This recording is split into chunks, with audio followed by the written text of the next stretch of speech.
Hola a todos, bienvenidos a eliminar una página de Facebook, que es el tutorial que voy a hacer ahorita mismo. Y bueno gente, comenzamos. Lo primero que tenemos que hacer, claro, es entrar a nuestro perfil de Facebook donde tengamos la página. Lo siguiente, en la parte derecha de nuestra pantalla, arriba donde aparece el perfil, nos aparecen las páginas en el mismo menú. Lo que tenemos que hacer es irnos a ese menú, buscar la página que queremos eliminar y entrar en ella. Nos vamos al icono de administrar página, que es el icono que nos muestra el perfil de página. Una vez ahí, en el menú de la izquierda nos aparece configuración.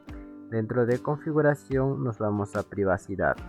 En privacidad bajamos a la segunda opción, que es información de página de Facebook. En la última opción nos aparece desactivación y eliminación.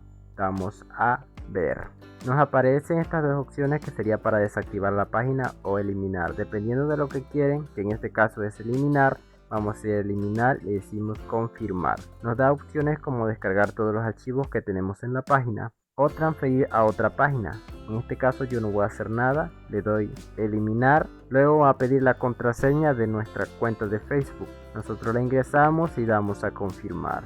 Y nos pide por última vez que le demos a confirmar para confirmar la eliminación de la página. Recuerden que esta parte, esto de eliminar página, es definitivo y no se puede deshacer. Y bueno, esto ha sido todo por hoy. Espero que les haya gustado. Nos vemos en la próxima edición. Adiós.